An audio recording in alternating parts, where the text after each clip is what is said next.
Hello students, हम लोग पढ़ रहे हैं इंट्रैक्शन ऑफ जीन्स, जीनों की अन्योन क्रिया। लास्ट चैप्टर में इसके अंतर्गत हमने पढ़ा था कोलैबोरेटरी जीन्स या सहयोगी जीन्स एंड कॉम्प्लीमेंट्री जीन्स या पूरक जीन्स। आज हम पढ़ेंगे एपिस्टैटिक जीन्स या एपिस्टैटिस। एपिस्टैटिस की परिघटना सबसे पहले 1909 में बैटसन ने समझाई थी। इसके अंतर्गत एक जीन या जीन पेयर जो होता है वो दूसरे नॉन एलेलिक जीन पेयर जो कि अन्य लोकस पर उपस्थित होता है उसके एक्सप्रेशन या अभिव्यक्ति जो होता है उसको रोक देता है। इस परिघटना को हम बोलते हैं एपिस्टैटिस। इसके अंतर्गत वह जीन जो कि दूसरे के एक्सप्रेशन या अभिव्यक्ति को मास्क कर लेता है या इनहिबिट कर देता है उसे हम एपिस्टैटिक जीन कहते हैं। और वह जीन जिसका एक्सप्रेशन जो होता है वो सप्रेस हो जाता है, हाइड हो जाता है, उसे हम हाइपोस्टैटिक जीन कहते हैं। एपिस्टैटिक परिघटना जो है या जीन्स जो है ये दो प्रकार के हो सकते हैं, रिसेसिव एपिस्टैटिस एंड डोमिनेंट एपिस्टैटिस। तो सबसे पहले हम पढ़ेंगे रिसेसिव एपिस्टैटिस जिसे सप्लीमेंट्री फैक्टर भी कहते हैं। इसमें हमें डाईहाइब्रिड रेशो जो होता है वो 9:3:4 प्राप्त होता है। F2 ratio not dihybrid ratio, F2 ratio जो होता है वो 9:3:4 प्राप्त होता है। इसके अंतर्गत एक होमोजाइगस रिसेसिव एलील जो होते हैं वो दूसरे जीन पेयर जो होते हैं उसके प्रभाव को प्रभावित करते हैं। ये जो होते हैं रिसेसिव एलील जो होते हैं वो दूसरे जीन के प्रभाव को छिपा देते हैं या उसको उत्पन्न नहीं होने देते हैं। इस प्रकार के जीन इंट्रैक्शन में किसी भी लक्षण के डेवलपमेंट के लिए एक जीन की डोमिनेंट अवस्था जो होती है वो आवश्यक होती है, लेकिन दूसरा जीन जो होता है वो उसके एक्सप्रेशन जो होते हैं उसको मॉडिफाई कर देता है या बदल देता है।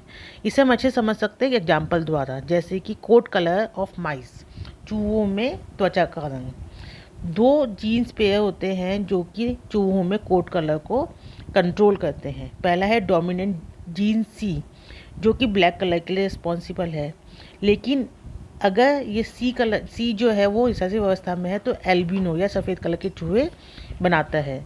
जीन ए जो है वो डोमिनेंट अवस्था में जबकि डोमिनेंट सी के साथ प्रेजेंट हो तो ये अकॉर्डी कलर देता है, लेकिन अगर ये रिसेसिव सी के साथ होगा तो ये अपना एक्सप्रेशन जो होता है वो उसको एक्सप्रेस नहीं कर पाता है, अपने को अभिव्यक्त नहीं कर पाता है। इस कंडीशन में चूहे जो होते हैं वो वाइट या एल्बिनो कलर के होते हैं। तो इस प्रकार रिसेसिव होमोजाइगस एलील सी जो है वो डोमिनेंट एलील ए के ऊपर एपिस्टैटिक है या उसको जो होता है वो जो उसके ऊपर प्रभावी होता है। एपिस्टैटिक परिघटना जो होती है उसको हम मेंडल द्वारा जो डोमिनेंट और रिसेसिव जो रिलेशनशिप है उसे समझ सकते हैं, लेकिन वो डोमिनेंट रिसेसिव रिलेशनशिप जो होता है वो एक के लोकस में पाए जाने वाले दो एलील के मध्य होता है, जबकि इसमें जो है ये दो डिफरेंट लोकस में पाए जाने वाले एलील्स के मध्य ये रिलेशनशिप पाया जाता है। इसमें हम देख सकते हैं कि जब दो अगोटी चूहे जो हैं उनको जब क्रॉस करवाया जाता है जिसमें कि दोनों में जीनोटाइप जो है वो डिफरेंट है, उससे फिर 4 प्रकार के जीनोटाइप जो होते हैं वो नेक्स्ट जनरेशन में प्राप्त होते हैं। और इनके कॉम्बिनेशन से जो जीनोटाइप जो चूहे बनते हैं उनके जीनोटाइप अगर हम देखें, उनकी स्टडी करें हम, तो ऐसे जीनोटाइप जिसमें कि दोनों ही जीन जो होते हैं वो डोमिनेंट अवस्था में हैं वो जो होते हैं वो अगोटी कलर देते हैं 9 रेशियो के अंदर। ऐसे जीनोटाइप जिसके अंदर ए जो है वो रिसेसिव अवस्था में है और सी जो है उसकी एक डोमिनेंट अवस्था पाई जाती है वो ब्लैक कलर देता है। तो सीन जी जो होता है वो अपनी डोमिनेंट अवस्था में ब्लैक कलर के लिए रिस्पॉन्सिबल होता है। लेकिन ऐसे जीनोटाइप जिसमें कि सी जो है वो रिसेसिव अवस्था में होमोजाइगस कंडीशन में है, फिर भले ए डोमिनेंट और रिसेसिव हो, इस कंडीशन में एल्बिनो चूहे बनते हैं। मतलब रिसेसिव सी जीन जो है उस कंडीशन में ए जीन जो होता है डोमिनेंट ए जीन भी अपना प्रभाव नहीं दिखा पाता। तो इस प्रकार हमें अगोटी चूहे, ब्लैक चूहे और एल्बिनो चूहे जो होते हैं वो 9:3:4 रेशो में बनते हैं। इसमें एक्चुअली होता क्या है कि त्वचा का जो रंग बनाने वाले प्रिकर्सर होता है, प्रिकर्सर एक्स जो होता है जो कि वाइट कलर का होता है, वो सीन जी की उपस्थिति में उस प्रोडक्ट वाई बनाता है जो कि ब्लैक कलर का होता है। और प्रोडक्ट वाई जो होता है वो जीन है की उपस्थिति में प्रोडक्ट जेड बनाता है जो कि अगोटी कलर का होता है। अब अगर ए जो है उसकी रिसेसिव अवस्था है और सी की डोमिनेंट अवस्था है तो ब्लैक कलर का फर बनता है, और अगर सी जो है वो रिसेसिव अवस्था में है दोनों ही, तब भी वाइट कलर बनेगा, क्योंकि ये जो जीन है ये ब्लैक कलर में उत्पन्न नहीं हो पाएगा और ये प्रोडक्ट जो वाइट ही रहेगा वो आगे जो होता है ये जो जीन जो होता है उस प्रोडक्ट को एक्स प्रोडक्ट को जो होता है वो अगोटी में नहीं बना पाता है। और अगर दोनों ही जीन जो होते हैं वो फुली एक्टिव होते हैं तो पहले ब्लैक कलर बनता है और ब्लैक पिगमेंट जो होता है वो अगोटी में कन्वर्ट हो जाता है। तो इसलिए ऐसे जीनोटाइप जिसमें दोनों ही डोमिनेंट अवस्था में है वो अगोटी कलर बनाते हैं, जिसमें सी केवल डोमिनेंट अवस्था में होता है वो ब्लैक कलर बनाते हैं। और ऐसे दोनों जीनोटाइप जिसके अंदर की रिसेसिव सी अवस्था पाई जाती है इस रेस्पेक्ट की ए डोमिनेंट या रिसेसिव है वो एल्बिनो बनाते हैं। तो ये रेशो जो होता है हमको 9:3:4 में पाया जाता है। इसका दूसरा एग्जाम्पल हम देख सकते हैं ग्रेन कलर इन मेज़। इसके अंदर जो मक्का जो होता है उसके दाने का रंग जो होता है वो दो जीन द्वारा नियंत्रित किया जाता है। पहला है आर जीन और दूसरा है पी जीन। आर जीन जो होता है वो रेड कलर के लिए रिस्पॉन्सिबल है, पी जीन जो होता है वो पर्पल कलर के लिए रिस्पॉन्सिबल है। लेकिन रिसेसिव डबल आर जो है वो पी जीन के ऊपर एपिस्टैटिक है, वो उसके प्रभाव को एक्सप्रेस होने से रोक देता है। एक्चुअली डोमिनेंट आर कलर जो होता है वो रेड कलर प्रोडक्शन के लिए रिस्पॉन्सिबल है और रिसेसिव आर जो होता है वो रेड कलर को रोक देता है, रेड कलर प्रोड्यूस नहीं करता है। तो डोमिनेंट एलील दोनों के ही डोमिनेंट एलील जो होते हैं वो एक्चुअली क्या होता है कि जो पी जीन जो होता है इसका अपना कोई प्रभाव नहीं होता, लेकिन ये आर जीन के प्रभाव जो होता है उसको मॉडिफाई कर देता है। अगर जो आर जीन है उसके रेड कलर को वो पर्पल कलर में कन्वर्ट कर देता है, लेकिन रिसेसिव एलील पी जो होता है इसका अपना कोई इफेक्ट नहीं होता। तो इस कंडीशन में हम देखते हैं कि वाइट कलर का जो सब्सटेंस होता है अगर वो एंजाइम आर जो होता है उसकी उपस्थिति में वो रेड कलर का हो जाता है और एंजाइम पी से ये रेड कलर का जो ग्रेन होता है वो पर्पल कलर का हो जाता है। और अल्टीमेटली अगर दोनों के ही डोमिनेंट अवस्था उपस्थित होती हैं तो पर्पल कलर जो होता है उसका ग्रेन बनता है। लेकिन अगर केवल आर कलर जो है वो डोमिनेंट अवस्था में है तो स्मॉल पी का अपना कोई इफेक्ट नहीं होता है और रेड कलर का दाना बनेगा। लेकिन अगर ये स्मॉल आर जो है वो खुद ही रिसेसिव अवस्था में है तो आगे प्रिकर्सर्स जो होते हैं वो सबस्ट्रेट जो होते हैं वो परिवर्तित नहीं हो पाते हैं। इस वजह से दाना जो होता है वो वाइट कलर का ही रह पाता है। तो इसलिए हम देख सकते हैं कि जब हम ये क्रॉस करवाते हैं इसमें पर्पल ग्रीन कलर को और वाइट ग्रीन कलर को, जिसमें कि इसमें दोनों ही डोमिनेंट अवस्था में हैं दोनों जो एलील्स होते हैं और इसमें दोनों जीन जो होते हैं वो रिसेसिव अवस्था में हैं। तो फर्स्ट जनरेशन में हमको पर्पल ग्रीन कलर मिलता है क्योंकि जो जीनोटाइप होता है उसमें दोनों ही एलील जो होते हैं दोनों जीन्स के एलील जो है वो डोमिनेंट अवस्था में है।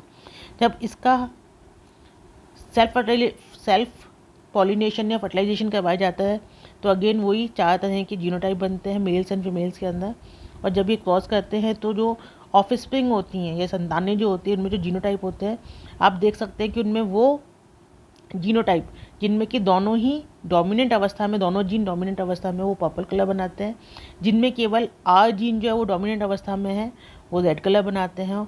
और ऐसे जीनोटाइप जिनके अंदर की वाइट जो आर जो होते हैं वो रिसेसिव होमोजाइगस रिसेसिव अवस्था में है वो वाइट कलर के बनते हैं। तो इस प्रकार 9:3:4 रेशो में हमको पर्पल कलर रेड कलर और वाइट कलर मिलता है। तो ये थे रिसेसिव एपिस्टैटिक के एग्जाम्पल।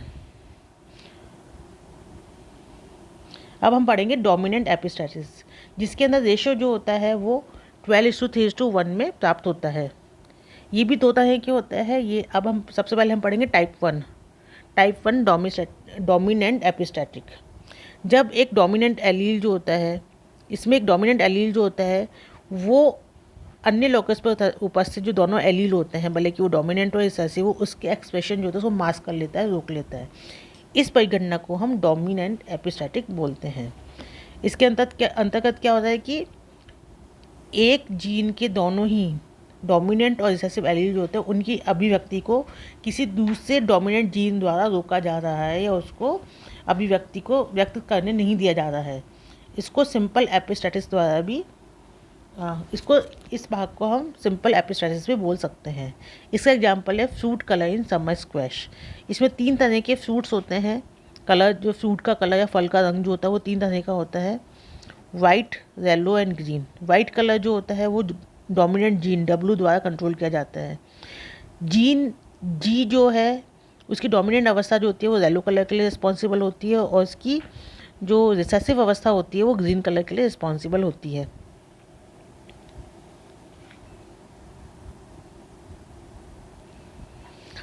रिसेसिव कंडीशन जो होती है वो ग्रीन कलर उत्पन्न करती है।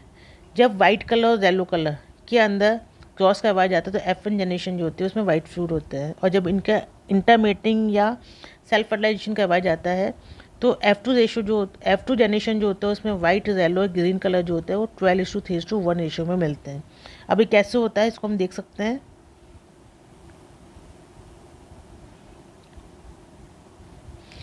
वाइट फ्रूट लिए हैं जिसके अंदर W जो है डोमिनेंट है और G जो है वो रिसेसिव है। येलो फ्रूट है जिसमें W जो है रिसेसिव है और G जो है वो डोमिनेंट है। तो अब जब इनका क्रॉस फर्टिलाइजेशन होता है तो हमें जो फ्रूट मिलते हैं दोनों की डोमिनेंट अवस्था है। इस कंडीशन में जो डोमिनेंट अवस्था है वो दूसरे के एक्सप्रेशन को रोक रहा है। डोमिनेंट W जो है वो डोमिनेंट G जो है उसके एक्सप्रेशन को रोक रहा है, जिससे कि वाइट कलर के फ्रूट प्राप्त होते हैं। जब इनमें सेल्फ फर्टिलाइजेशन होता है तो नेक्स्ट जनरेशन में जो प्लांट्स प्राप्त होते हैं हमको, उसमें हम देख सकते हैं कि ऐसे जीनोटाइप जिनके अंदर की जीन W जो है वो डोमिनेंट अवस्था में है, भले फिर G डोमिनेंट हो रिसेसिव हो, तो उस कंडीशन में वाइट कलर की ही फ्रूट बनता है क्योंकि वो G के एक्सप्रेशन को रोक देता है। ऐसी कंडीशन जिसमें कि W जो है वो रिसेसिव है और G जो है वो डोमिनेंट अवस्था में है, उसके अंदर येलो कलर के फ्रूट बनते हैं। लेकिन अगर दोनों ही रिसेसिव अवस्था में होते हैं तो उस समय स्मॉल G जो होता है वो अपना प्रभाव दिखाता है और उसमें ग्रीन कलर का फ्रूट बनता है। तो इस प्रकार यहाँ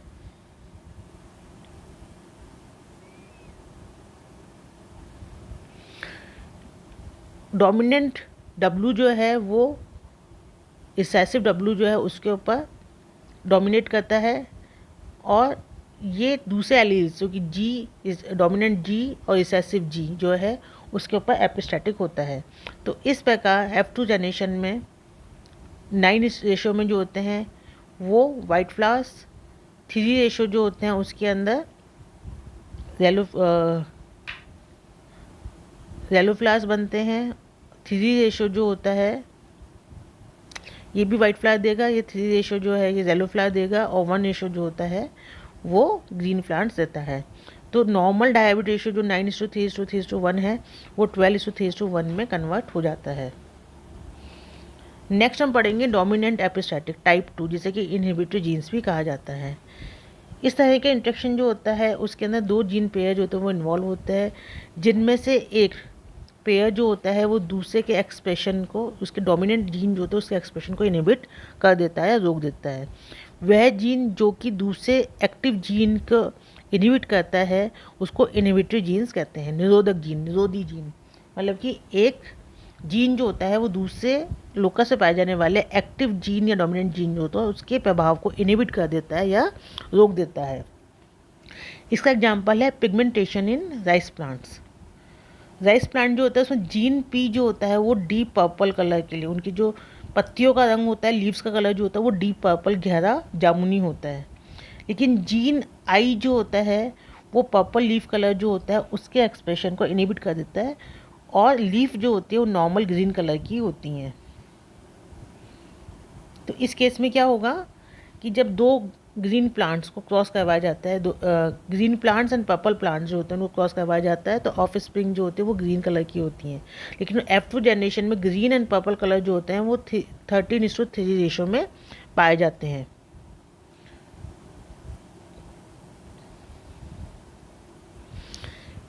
हम इसमें देख सकते हैं कि अगेन वही F2 जनरेशन में जो जीनोटाइप होते हैं गैमिट्स के वो 4 तरह के बनते हैं, और जब प्लांट्स बनते हैं इनसे F2 जनरेशन की जो ऑफस्प्रिंग बनती हैं उनमें हम वो जीनोटाइप देख सकते हैं जिनमें कि दोनों ही डोमिनेंट अवस्था में हैं। तो उस कंडीशन में प्लांट जो होगा वो ग्रीन होगा। लेकिन वह अवस्था जिसमें कि जो I जीन है वो रिसेसिव अवस्था में और P जीन जो है वो डोमिनेंट अवस्था में है तो पर्पल जीन होगा। लेकिन दोनों अगर रिसेसिव अवस्था में है तो अगेन जो है वो ग्रीन कलर होगा। तो इस प्रकार डोमिनेंट I जो होता है वो डोमिनेंट पी के प्रभाव को रोक देता है। डोमिनेंट पी जो होता है वो चावल की पत्तियों का रंग जो होता है वो डीप पर्पल गहरा जामुनी करता है, जबकि आई जीन जो होता है वो उसके प्रभाव को रोक के उसको ग्रीन कलर में ही रहने देता है।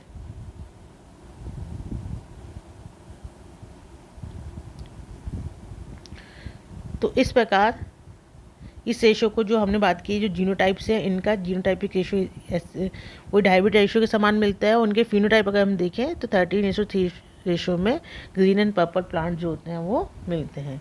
तो ये थे इनहिबिटेड जीन्स के एग्जाम्पल। तो ये आज हमने पढ़ा बच्चों एपिस्टैटिक, जो कि दो प्रकार के थे, dominant epistatic genes and recessive epistatic genes. Dominant recessive genes, dominant epistatic genes होते हैं वो भी दो प्रकार के होते हैं, टाइप 1 और टाइप 2। ठीक है, ओके, थैंक यू बच्चों।